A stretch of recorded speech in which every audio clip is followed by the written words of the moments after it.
Друзья, появилась информация по неизвестным клеймам, и я решил такой живой в режиме вот прям с рук снять ролик. Есть их как бы больше, но как минимум 2 неизвестных клейма, по ним появилась некая информация.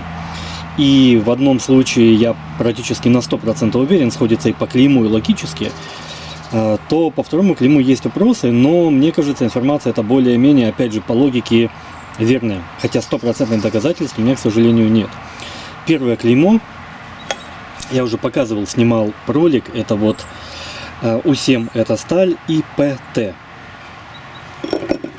То же самое, вот, ровно такое же клеймо, вот У7, и едва-едва виднеется такая же надпись ПТ. Что это за завод? Это, я точнее напишу видео, это Артемовский или машиностроительный или механический завод, я точнее напишу. Победа труда. Это у нас Донецкая область. И сразу все становится, то есть ПТ, Победа труда. Мне подсказали. Большое спасибо на YouTube канале.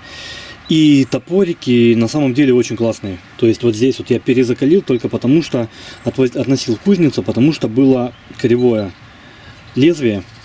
Так по закалке все замечательно, реально классные топоры. Ну такой мне уже достался. Специально, видимо, им били стены, и стены им же я и бью. Но сам топор замечательный.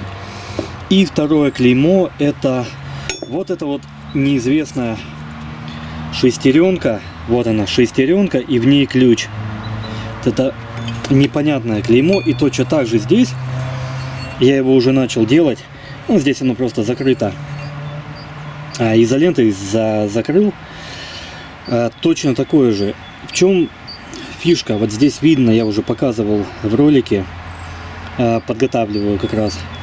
Недоделка еще. Все косое, кривое, кривая проушина. И у них у обоих есть проблемы с закалкой. То есть это мне подсказали очередное исправительное учреждение, то есть ИТК, исправительно-трудовая колония. Ну то есть называется оно ЯЭ 30864 или что-то такое. То есть это у нас Днепропетровская область.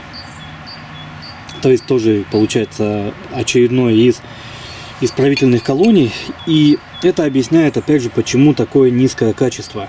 То есть здесь точно так же закалка есть. И вот на этом закалка, то есть кислота показала, лимонная кислота уровень закалки показал. Но она плохая, потому что напильником он царапается без проблем. Что этот нужно перекалить.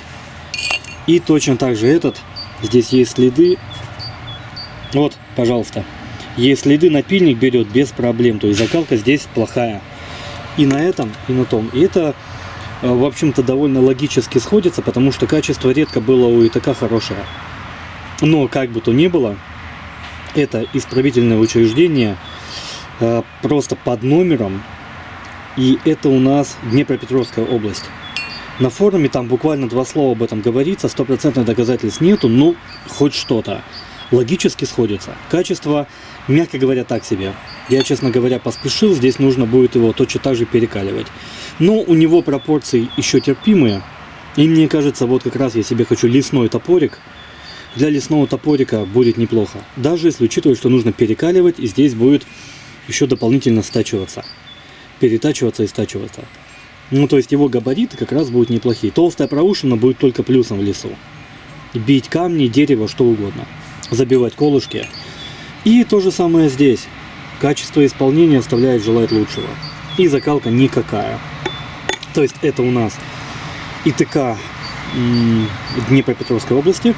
Это завод Артемовский, Победа труда Донецкой области. Эти топорики реально классные.